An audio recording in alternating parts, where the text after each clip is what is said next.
We are introduced to what can be assumed to be a CIA agent by the name of Mike Torino when we photograph Torino meeting with high-profile drug dealers who we later work with and betray. Ryder, you shermhead! This guy take himself real serious. Hey, who's the gringo?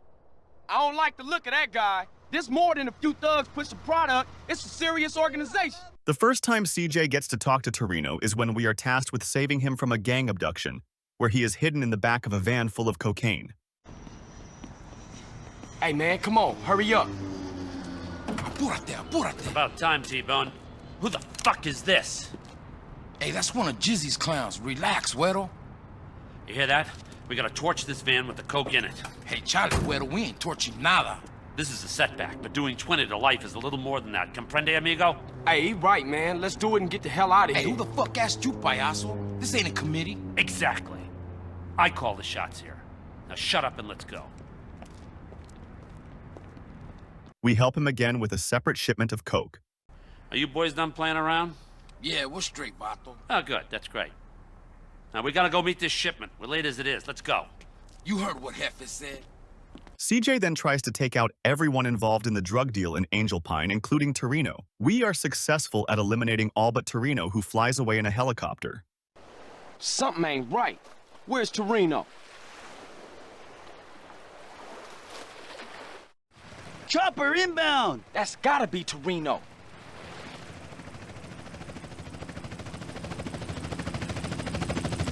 Oh shit, he'll see the bodies on the rooftops. It's too late, man. He's tripping out, Holmes. Smoke grenades? So much for a surprise. Come on, we gotta take these fools right now. Mendez, I see you, Rifa, motherfucker.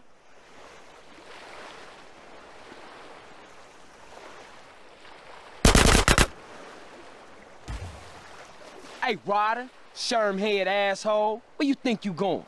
Can't stop me. He's headed for those boats. Don't worry about it, I got this.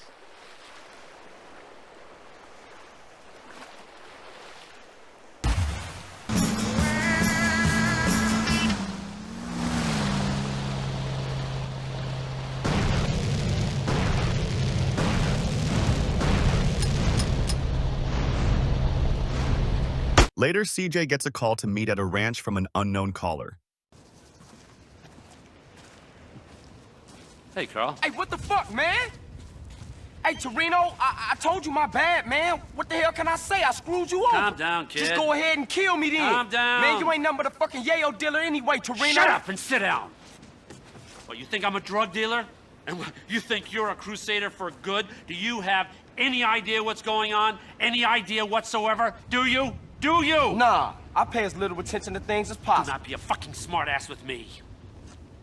I work for a government agency. It is not important which one. I will try not to confuse you. Yes, when we last met, I was involved in battling threats in Latin America by any means necessary. That does not make me a drug dealer. Now, the money that we raised, the friends that we won over, have helped us immeasurably in our overseas interests. Government agency? Kids like you expect heroes. We're fighting a war out there. I'll be a hero and I'll lose. And what do we have? Communism in Ohio. People sharing. Nobody buying stuff. That kind of bullshit. The CIA and US government were involved in much of the world's conflicts, leaders, and coups. We will begin in Central America with Nicaragua, where the fight against communism was on full display.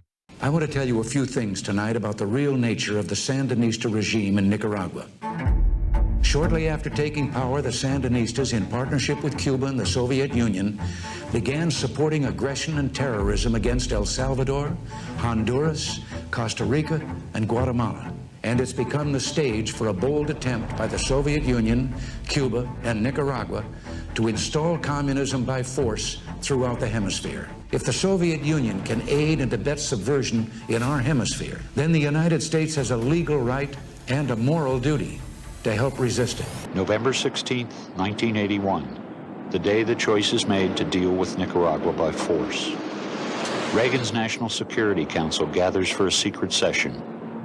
Some advisors will argue that the U.S. should send its own troops and swiftly eliminate the Sandinistas. But the president chooses a less dangerous approach, war by proxy. He signs a secret directive with the stated purpose of stopping the flow of arms from Nicaragua to El Salvador. But it also authorizes the CIA to develop a paramilitary force and promises more money and men later, as needed. I've spoken recently of the freedom fighters of Nicaragua. You know the truth about them. You know who they're fighting and why. They are the moral equal of our founding fathers and the brave men and women of the French resistance. We cannot turn away from them. The Reagan administration strongly supported the Contras in the fight against the socialist government of Nicaragua, supplying money and weapons. However, the Contras quickly fell out of favor with citizens and Democrat politicians after it was revealed they might not be the moral equal to the founding fathers. Within 6 months, by the summer of 1982, the nature of this war is clear. The proxy army does not confront the Sandinista army in open battles. Its targets are mostly peasant villages. Contras will never have widespread popular support inside Nicaragua. If we continue to fund them, we will do no more than perpetuate the campaign of terror that has always been the trademark of the dreaded National Guard. Who are the Contras? Last week, Congressman McHugh and myself released a report that pointed out that 12 out of the 13 commanders of the Contra High Command are former officers in Somoza's National Guard. These are the people who would receive, distribute, and benefit from military aid requested by the President of the United States from this Congress. We must turn down that request. A law was passed banning supplying Contras financially or militarily, and Reagan promised to stop. However, he did not. And so the plane went down. There's photos of Hassan Fuss. The Sandinistas said, well, look, here's the guy, he's an American. Yeah, this proves our point. But Reagan, in fact, he even said it himself. They claimed they had nothing to do with it. And so they totally cut this guy loose. They denied it. But there was all this documentation on the plane. They had all the documentation of like the flight plan. One of the documents was at Air America. Air America was a company that was started and funded and owned by the Central Intelligence Agency. So they had all this incriminating stuff. They let us photograph it and they let journalists look at it. The Sandinistas have even involved themselves in the international drug trade. I know every American parent concerned about the drug problem will be outraged to learn that top Nicaraguan government officials are deeply involved in drug trafficking.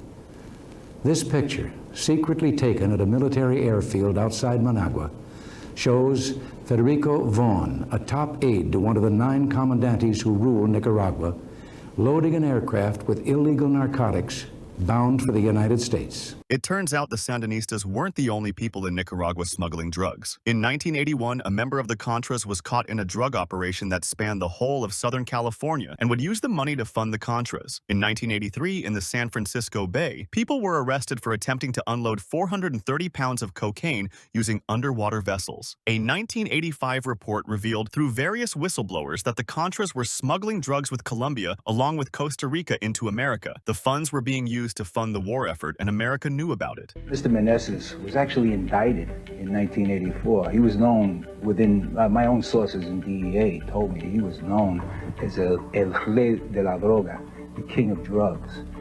He was in more than 40 files and indicted mysteriously, and people within DEA say that it was CIA intervention that kept this sealed indictment from ever being opened. What's the most money you ever made in a day? $3 million. Really? The real Rick Ross, Freeway Rick Ross, was a crack cocaine kingpin in the 1980s. He alleges that he was getting his coke from the Contras. So what's the process you go through? Like, okay, you're the guy on top, and where do you get your coke from? I was getting my coke from a guy by the name of Oscar Danilo Blandon, who also was my informant. He's a guy that set me up with the police. When I went to trial, we found out that he was what they call a Contra. The Contras was backed by the CIA. And it sparked this big investigation by this reporter called Gary Webb. As a matter of fact, Gary Webb's movie's coming out soon. Everybody should check it out, Kill the Messenger. They got my character in there for like 5 minutes. Well, I don't really know much about the CIA part. I only know what Gary reported, you know, and what the, because I did an interview with the CIA director and also an interview with the OIG from the White House. And I interviewed also with Congress. I do know that Congress, that the CIA admitted that they knew that these guys were selling drugs and had went to the Attorney General and asked the Attorney General could they not report it because the mission that they were trying to accomplish was so big. It was a matter of U.S., what do they call it? National security? National security. So wait, the U.S., the CIA was allowing this just kind of to happen, the drugs to go in, and they weren't putting it there, but they were allowing it to happen and funneling the money. That's what we believe. They were kind of like explicit, I think that's what you call it, where they were kind of like sitting at the door as a watch out while the guy robbed the bank. Oh, complicit? Complicit. Okay. The story's about. It was about a cocaine ring that operated along the west coast of the United States throughout most of the 80s. And some of the money they were making was going to support an army that the men who ran the cocaine ring worked for, called the FDN. This was an army that the CIA started in 1981 and supported. Better known to us, most of us who remember news, the Contras. It's amazing. What's up now, Torino? This history, it's all lies. It says Hitler killed himself and that we nuked Japan. And people believe this shit. Jesus. Well, if it makes them sleep better at night, I guess. Hey, man, what did you want? Is you gonna free my brother? No, not now. And here's a little news flash. I said that to get you to do something for me. Man, you real fucked up. But the shocker is, we are gonna look after him. Because I need him alive as much as you do. Oh, thanks. You know, after what you've done for me, it's like you're a pro now. I got double agents in Panama. I want to put a price on your head. A Russian spy, little fat Boris-looking guy. He's asking for clearance to interrogate you. Russian style. Calipers on the genitals. Feels good. You'd like it. In 1955, future Panama leader Manuel Noriega gets training along with others by the CIA. More than 200 Latin American students, hailing from 18 different nations, study technical skills and leadership techniques at the school. After a coup, he was assigned head of military intelligence. He would go on to aid drug trafficking. Essentially, he's taking money from drug traffickers to help them out. But at the same time, he's cooperating with the CIA, with military intelligence. He becomes more useful to the CIA and to the DIA, to military intelligence. Manuel Noriega was once one of the world's most powerful military strongmen. A career soldier, he served as head of military intelligence for Omar Torrijos after he took over Panama's government in a military coup in 1968. After Torrijos was killed in a 1981 plane crash, Noriega installed himself as the country's leader.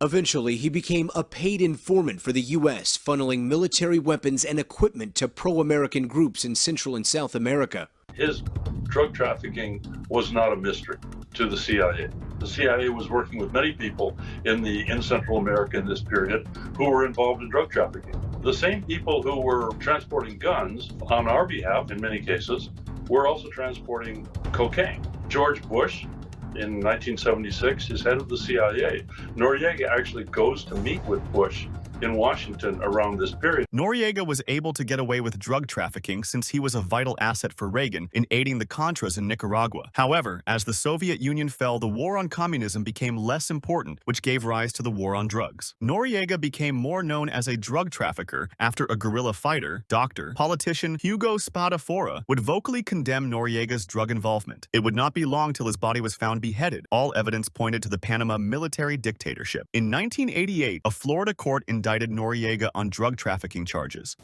It's a very unique situation, as you well know from newspaper stories, for a de facto head of government to be indicted. This is especially so when the Drug Enforcement Administration head, that is Jack Lawn, has shared with the Congress that in his long years of service in this leadership responsibility, that he had no corroborating evidence to convince him that Noriega was involved in drug trafficking.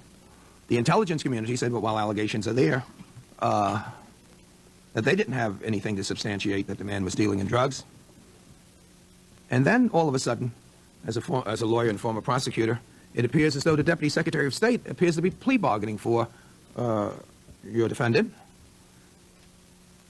And if you really read some of the letters of accommodation sent by Jack Lawn and his predecessors to Noriega, it just wouldn't surprise this gentleman from New York if they were not character witnesses at the trial. So, I, for one, believe that this is an exciting period that we're living in. And if we're successful in getting rid of this person by indictment in Panama, I have a long list of people I would be suggesting in bringing down to the Southern District of Florida. This raised questions about Bush, who was head of CIA, while Noriega was getting government funding. His experience didn't prevent him from participating or involving or in some way being involved in the relationship between this government and Mr. Noriega and drug trafficking in Panama. But he would go on to win the election, and after taking office, Bush officially declared the war on drugs. Good evening. This is the first time since taking the oath of office that I felt an issue was so important, so threatening, that it warranted talking directly with you, the American people.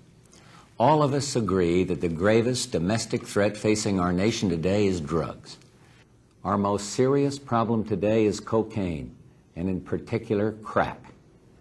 Who's responsible? Let me tell you straight out. Everyone who uses drugs, everyone who sells drugs, and everyone who looks the other way. This is crack cocaine, seized a few days ago by drug enforcement agents in a park just across the street from the White House.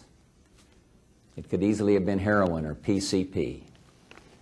It's as innocent looking as candy, but it's turning our cities into battle zones, and it's murdering our children. Let there be no mistake. This stuff is poison. But if we face this evil, as a nation united, this will be nothing but a handful of useless chemicals. Victory. Victory over drugs is our cause, a just cause. And with your help, we are going to win. Thank you, God bless you, and good night. Shortly after this, Bush would announce the Panama invasion in order to arrest his old friend Noriega. This operation was codenamed Operation Just Cause. Fellow citizens, last night I ordered U.S. military forces to Panama. No president takes such action lightly.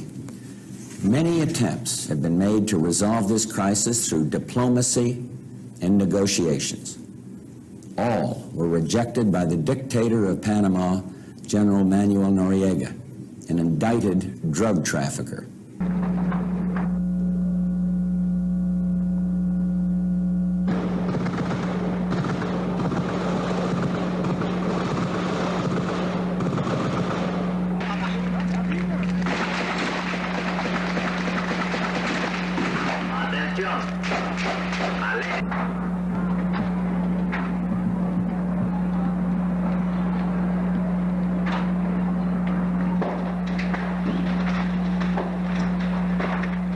More than 20,000 American troops took part in the mission.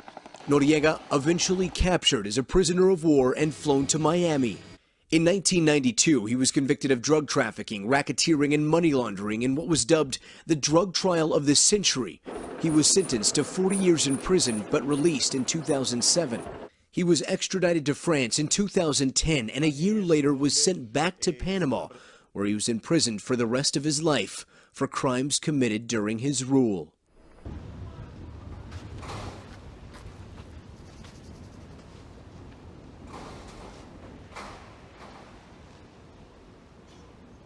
What's your take on this? Damn! I thought them was your people. Listen, Carl, we've got a problem. Some traitors from another department think they can help the overseas situation by financing militaristic dictators in exchange for arms contracts. Hey, ain't that exactly what you do? Well, kind of, but we get to pick our dictators, degenerates that we can control. We try to stay the hell away from these guys with principles, because that just muddies the waters. Yeah, okay. Okay, so, of course, these idiots have stolen a consignment of landmines, and they plan to offload them in the Middle East and cause a little ruckus, and everybody goes crazy and have a lot of problems. I mean, Carl, do you like maiming people? Curious. Maiming? Some people, shit. Anyway, the point is, you and me, Carl, hey, we're the same. Now, yeah, it's a dirty job, but somebody's got to do it. But if you screw this up, it causes a tinderbox situation all over Latin America and the Middle East. Now, look, I spoke to the big man. You got clearance to eliminate these fuckers. How's that? Huh? Man, kill government agents? Kill Schmill. Come on, don't look at it that way. Will you? Think of it as pest control. It works for me. All right, come on. I can't stay here now. I'm too hip. I gotta go. Okay? I'm out of here.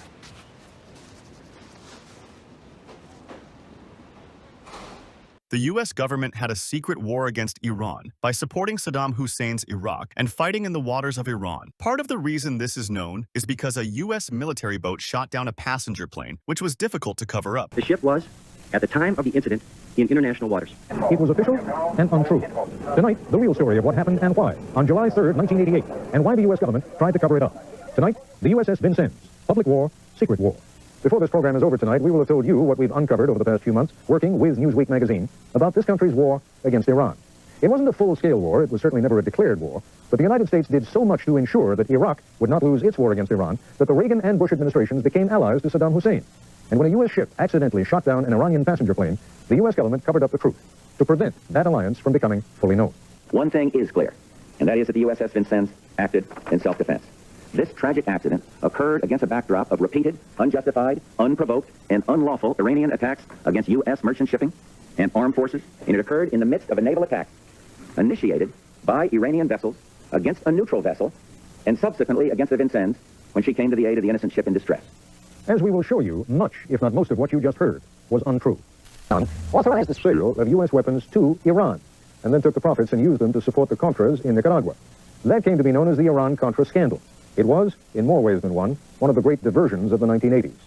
In reality, throughout the 80s and into the 90s, U.S. assistance to Saddam Hussein and the government of Iraq dwarfed anything this country did for Iran. As we've been reporting for more than a year now, the Reagan-Bush administrations permitted and frequently encouraged the flow of money, agricultural credits, dual-use technology, chemicals, and weapons to Iraq. What we didn't fully understand was how those programs fit into the larger Washington-Baghdad alliance against Iran. We didn't know, for example, that there were actually U.S. contingency plans for an attack against the Iranian mainland. Admiral Ace Lyons was commander of the Pacific Fleet. We were prepared, as I would say at the time, to drill them back to the 4th century. And I felt we stood a good chance of sufficiently weakening the Khomeini regime that it would have collapsed. The decision was made not to completely obliterate Iran. We didn't want a naked Iran. We wanted a calm, quiet, peaceful Iran. However, had things not gone well in the Gulf, I have no doubt that we would put those plans into effect. One reason why that U.S. attack against Iran never became necessary was because the Iraqis were able to do the job. But they did it with a great deal of American help. U.S. intelligence enabled the Iraqi general staff to successfully plan and execute the retaking of the crucial Qaw Peninsula. Nightline got that information from a now retired senior U.S. intelligence officer. What's so fascinating is the timing of that Iraqi campaign. It began on April 17, 1988, the day before Operation Praying Mantis began. One of the most important Iraqi offensives of the war began the day before U.S. armed forces wiped out half of the Iranian Navy. I'm very comfortable, additionally, with what we did, particularly when I recall that we did this in the face of almost overwhelming opposition to Congress. And in retrospect, I think we have kept the Iranian wolf from exercising hegemony.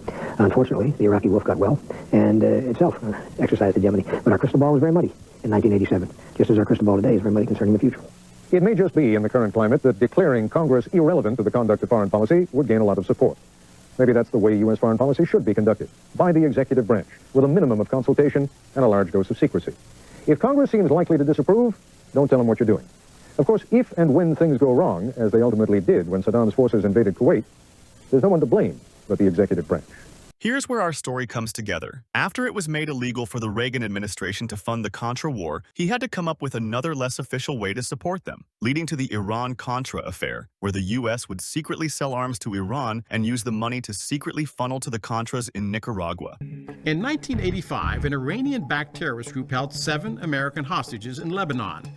Reagan insisted his advisors find a way to bring the hostages home, saying, "I want you to do whatever you have to do to help these people keep body and soul together." So with permission from Reagan, McFarlane made a deal. The U.S. would give Iran weapons, and Iran would broker the release of the hostages. This happened even though Reagan publicly insisted he would not negotiate with terrorists, and despite the fact that there was a trade embargo with Iran. But that was just the tip of the iceberg. The deal with Iran didn't just secretly secure the release of the hostages in exchange for weapons. There was money involved. While $30 million had been allocated for the weapons, the CIA funneled a portion of that money to the Contras in Nicaragua, the group Reagan supported in their guerrilla fight against the Sandinista government. I don't care how, I care when. As in now. You hear me? Hey, man, what the...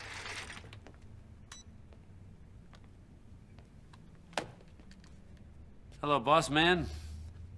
Taking care of business, I see. Torino, fuck you. Almost lost my life out there for you. I got just one tiny little thing for you to do, and then I'm out of your life forever. You know what? I'm tired of your fucking little jobs. Ah, will you stop? This is pathetic. Come on, you're embarrassing yourself. Come on, put it down. Don't be ridiculous, okay? Hey, I got a little surprise for you here. You ready for this? Huh? Answer it.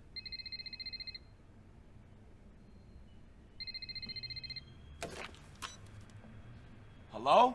Carl, Sweet. Oh, Sweet. I don't know what happened. They just released me.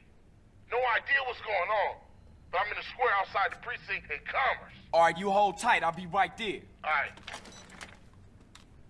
So what was that little job you was talking about, Torino? I just want you to go pick up your brother. Get out of here.